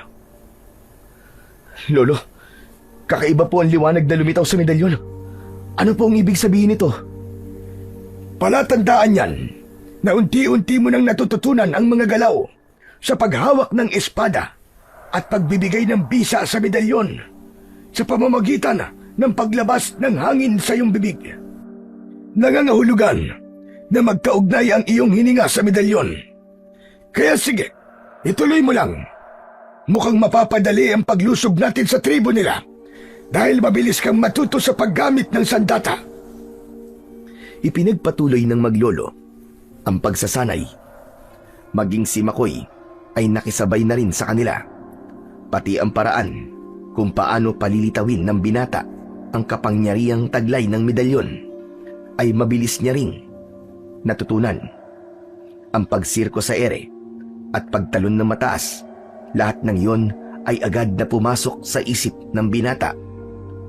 Nagagawa niya yon ng maayos. Kaya bago sumapit ang 4:00 ng hapon, natapos nila ang pagsasanay. Ni hindi man lang nakaramdam si Eric ng pagod.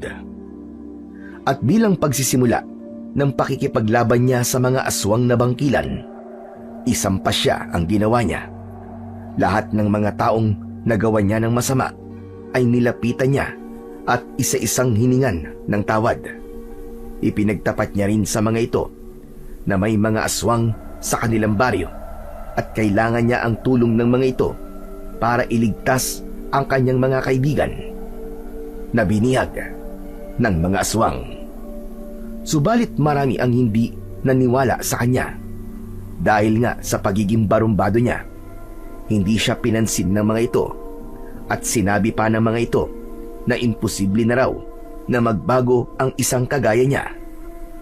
Kaya ang ginawa ng mga ito, pinagsarahan siya ng bintana at pintuan. Malungkot na umalis si Eric sa harapan ng bahay ng mga ito.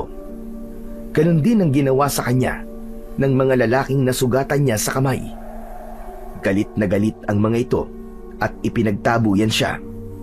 Ang mga magulang naman ng kanyang kaibigan ay labis ang pag-aalala nang malaman ang mga nangyari sa kanilang anak. Kaya nangako ang mga ito na susunod ang mga ito sa kanila. Kahit paano ay nagkaroon ng konting pag-asa ang binata. Naramdaman niya ang palad ni Lolo Binoy sa kanyang balikat. Tara na, Apo.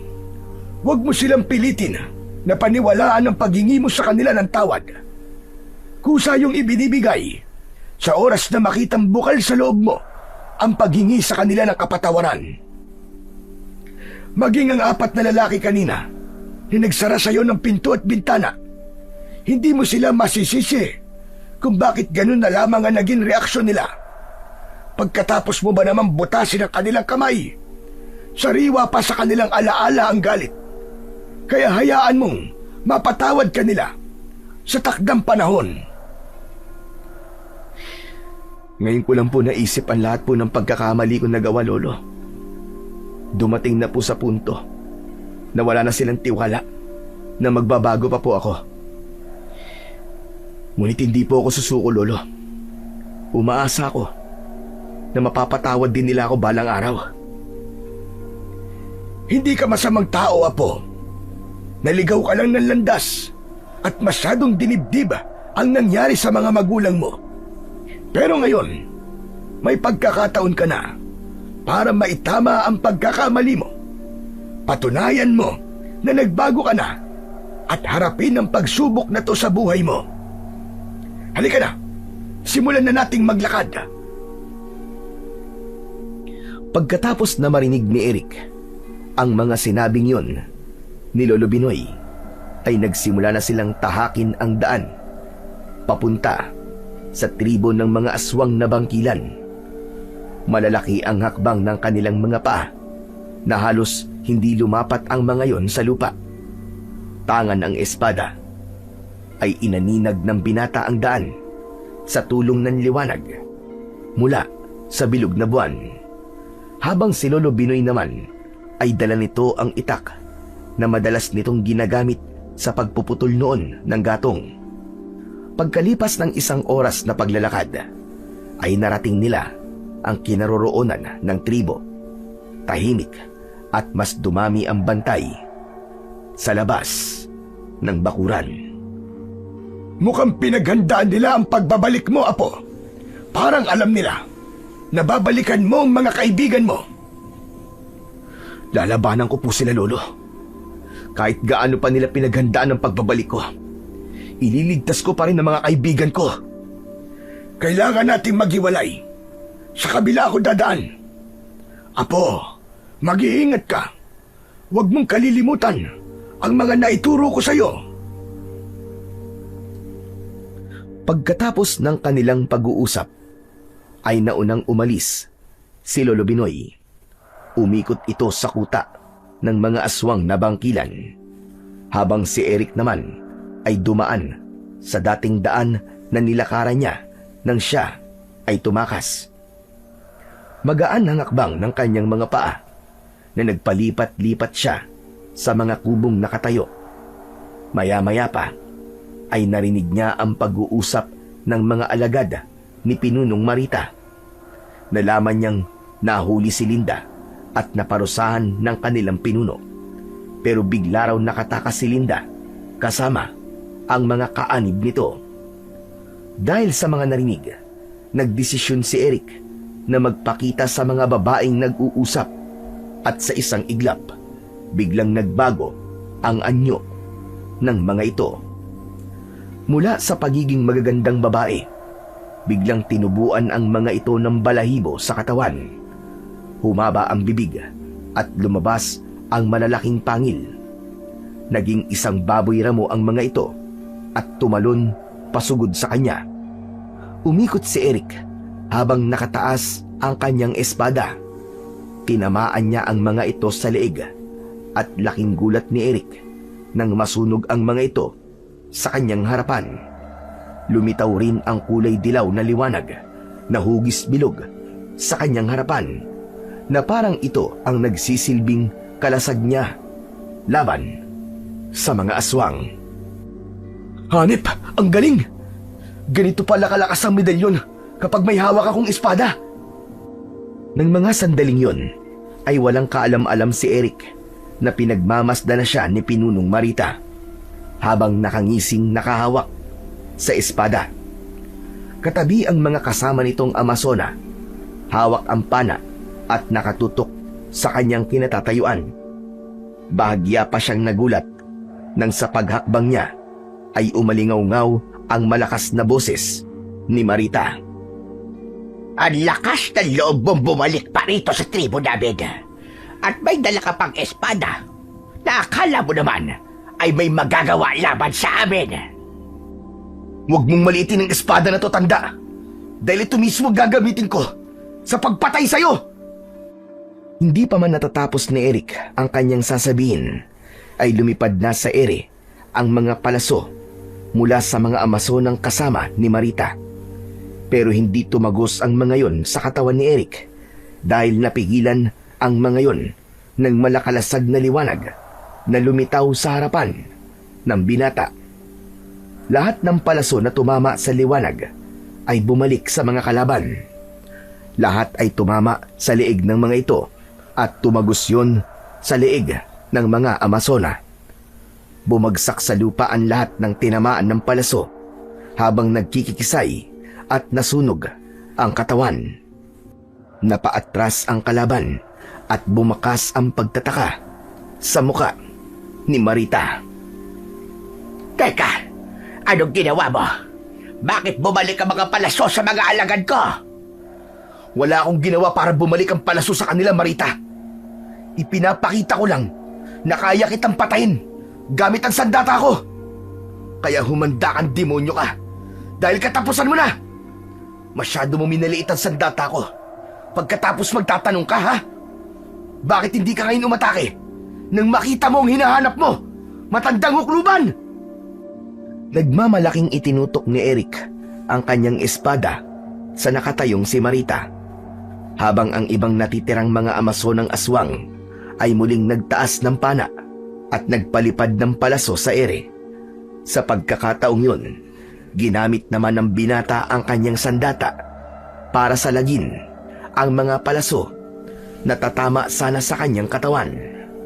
Nang makahanap ng pagkakataon, ay umatake na siya ng tuluyan sa mga ito. Kaliwat kanan ang ginawa niyang pagtaga. Sakto naman na dumating din si Lolo Binoy at dalawa kagad sa mga Amazona ang napabagsak ng matanda. Pero nagulat silang dalawa nang biglang tumayo at bumangon ang mga nasugatan nilang Amazona. Nag-anyong mabalasik na baboy ramo ang mga ito. Nagtatakang napatingin si Eric kay Lolo Binoy, kasunod ng paghalakhak ng tawa ni Marita. Akala mo ba ay ganun lang kadaling mapapabagsak ang mga alagad ka? Nagkakamali ka. Wala ka nang magagawa. Mapapabilang ka na rin sa mga lalaking pinatay ka. Tama na! Tama na, Marita! Sobra na ang kasamaan mo! Hindi kagad nakapagsalita si Pinunong Marita nang makilala ang matandang si Lolo Binoy. Naghari ang katahimikan at napako ang atensyon ng lahat sa matanda. Lalo na nang magsalita ulit si Lolo Binoy. Walang kasalanan ng mga taong pinag-iigantihan mo. Ako ang nagkamali sa'yo. Kaya ako ang patayin mo. Pinatay mo na ang anak ko. Pati ang asawa niya. Pati ba naman ang apo ko si Eric ay kukunin mo rin sa akin? Tama na. Tigilan mo na ito. Ako na lamang ang patayin mo. Bumangis ang anyo ni Marita. Naging isang bangkilan ito na may nakakatakot na anyo. Humaba ang kuko nito. Dumami ang balahibo sa katawan nito. Tumayo ito ng mas doble ang taas, na mas malaki pa sa ordinaryong baboy ramo. Umangil ito ng nakakabingi at masakit sa pandinig, kasunod ng paghaba ng pangil nito sa bibig at pamumula ng mga mata. Umalingaw-ngaw ang garalgal nitong boses dahil sa labis na galit. Kay tagal ko hinintay ang pagkakataon na ito na magkaharap tayo. Kahit patayin kita, Binoy, ay kulang pa ang buhay mo sa inilikha mong sakit sa kalooban ka. Alam mong wala akong kasalanan sa'yo. Biktima lang ako ng gayuma mo. Ikaw ang may kasalanan sa akin. Pero ni minsan hindi ako nag-isip na gumanti sa'yo. Hindi ko hinayaan na maging masama ako para lang parusahan ka. Ikaw ang may kasalanan sa akin. Sinira mo ang buhay ko. Winasak mo ang pamilya ng apo ko. Hindi. Dahil yun ang nararapat sa mga lalaking kagaya ninyo. Pare-pareho kayong manloloko. Masama at mapagsamantala sa kahinaan namin mga babae. Kaya itinayo ko ang samaan namin para ubusin ang mga kagaya ninyo. Kaya humanda ka. Dahil papatayin na kita ngayon. Nanlaki ang mga mata ni Eric nang makitang sumugod si Marita sa gawi ni Lolo Binoy. Nakipaglaban ito sa matanda at nagpambuno gamit ang mga sandata ng mga ito. Ilang beses na bumagsak sa lupa si Lolo Binoy dahil malakas ang kalaban nitong bangkilan. Habang si Eric naman ay panayan salag sa palaso ng mga Amazona. Isang mataas na pagtalon ang ginawa ng binata at sakto ang pagbagsak niya sa harapan ng mga kalaban. Isang malakas na pagtaga ng espada ang ginamit niya at sa tulong ng medalyon, nasunog ang mga ito hanggang sa maging abo. Habang abala si Eric, ay tinamaan siya ng espada sa likod. Paglingon niya, ay nakita niya ang nakangising si Marita. Nakangisi itong habol ang hinga. Isang malakas ulit na pagtaga ng espada ang ginawa nito at tumama naman sa kanyang tiyan. Bumagsak siya sa lupa habang namimilipit sa sakit. Alam ko ang kahinaan ng medalyon. Hindi ka pwedeng atakihin sa likod. Hindi ba sinabi sa'yo ni Binoy? Kawawa ka naman, bata. Nanghihiram ka ng tapang sa medalyon na walang silbi. Habang nagsasalita si Marita, ay panay ang hakbang nito papalapit sa kanya.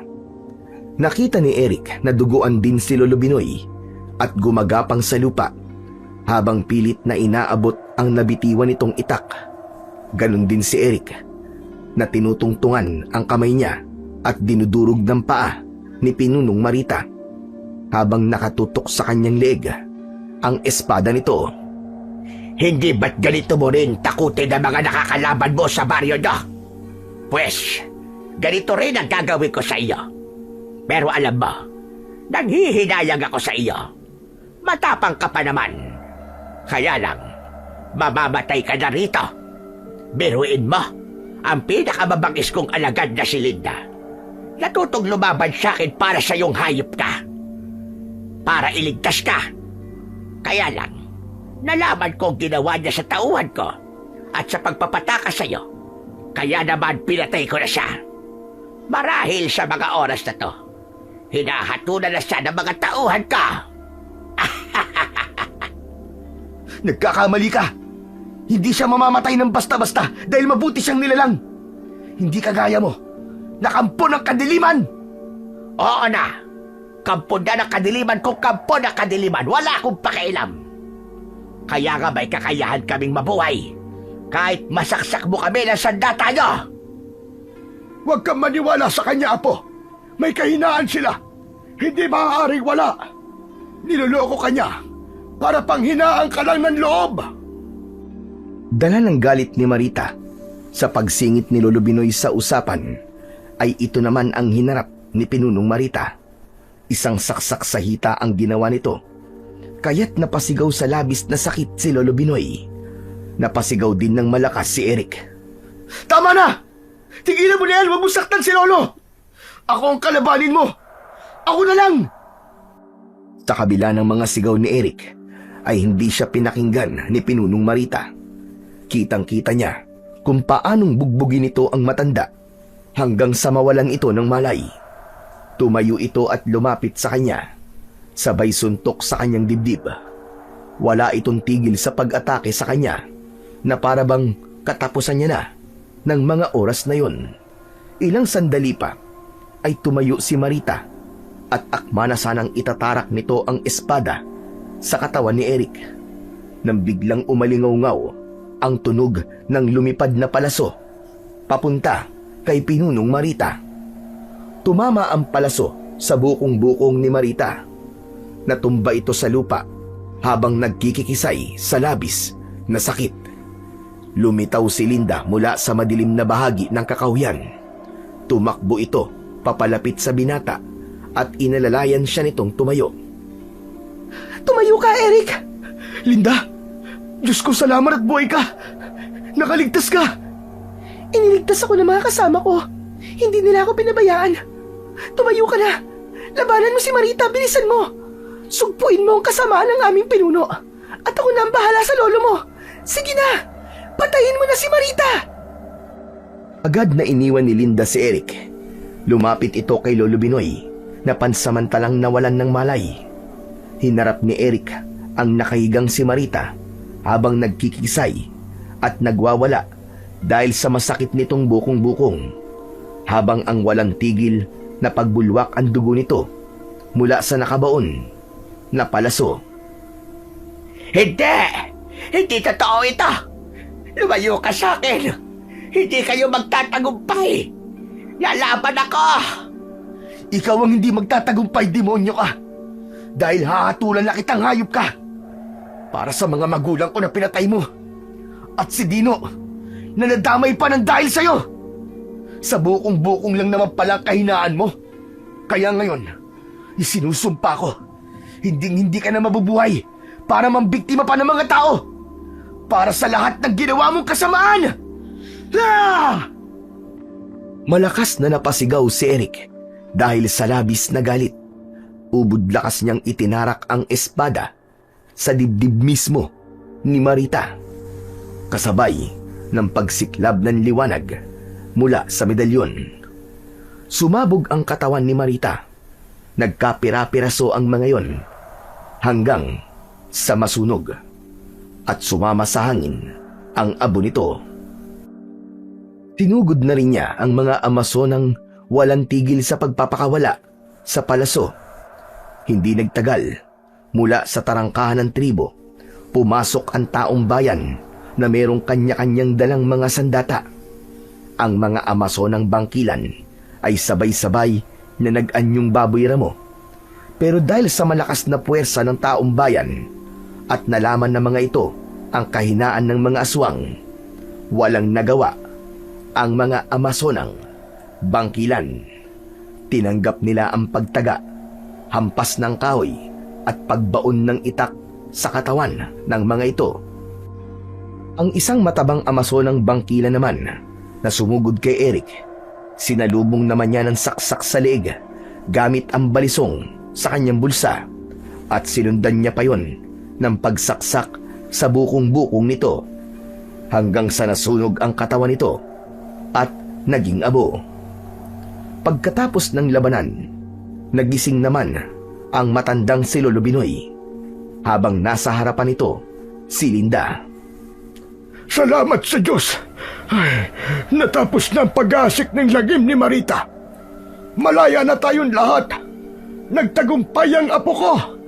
Malaya na tayo! Mabuti naman po at ligtas na tayo. Pero may sugat po ang paa, tita nyo. Baliwala ito, Iya. Ang mahalaga, ligtas na tayo. Aba, teka sandali. Nahinto sa pagsasalita si Lolo Binoy nang mapako ang tingin nito sa suot na kwintas ni Linda. Doon din napatingin si Eric na nagtataka sa reaksyon ng kanyang Lolo Binoy. Teka, Lolo Binoy. Bakit po? Bakit ganyan po kayo makatingin sa kwintas ni Linda? Ano ang problema? Eric, apo ko, hindi mo ba natatandaan ang kwintas na nasa leeg ni Linda? Kaya nga po Pamilyar po yan pero hindi ko po maalala kung saan ko po nakita ang kwintas niya. Pag-aari yan ng anak ko. Ang tatay mo, ang may-ari ng kwintas na yan. Ikaw ang unang gumamit niyan. Pero dahil maarte ka noon, ibinalik mo ang kwintas sa iyong ama. Teka, Iya, paano napunta sa iyo ang kwintas ng anak ko? Dahil sa tanong na yon ni Lolo Binoy, biglang napaiyak si Linda. Hinawakan nito ang kwintas.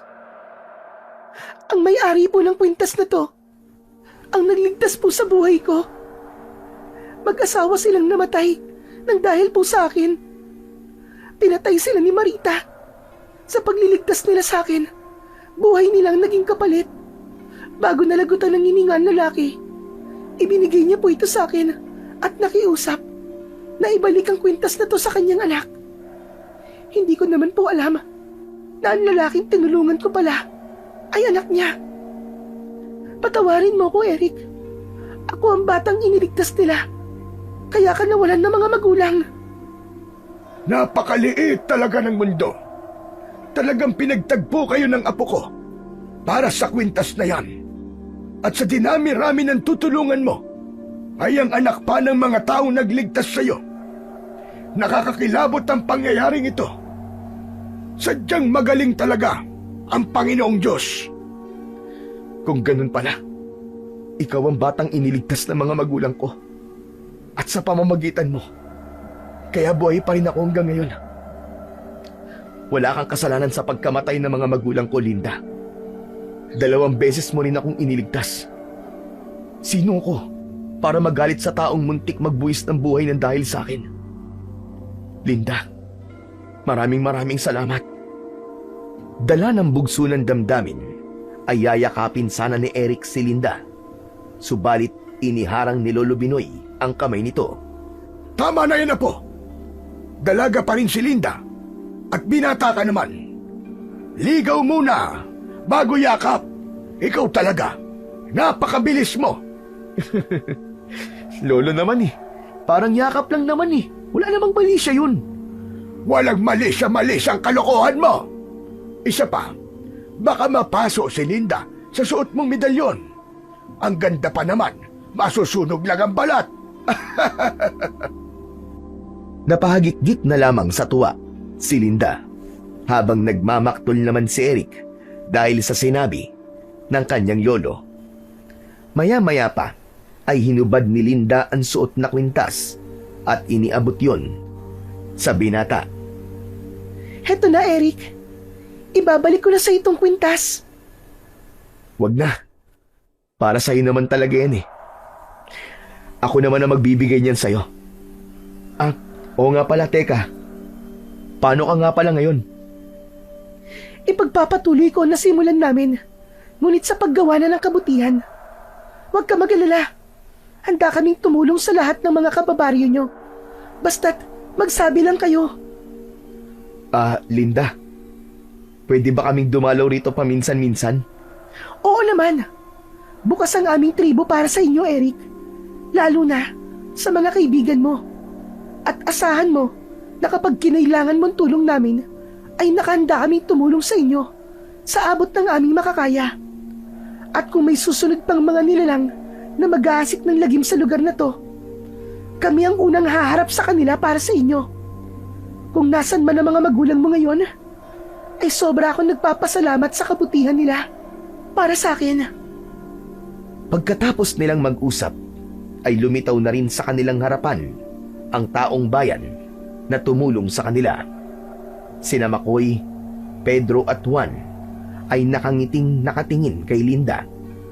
Hindi pinabayaan ng dalaga ang mga ito para manatiling buhay.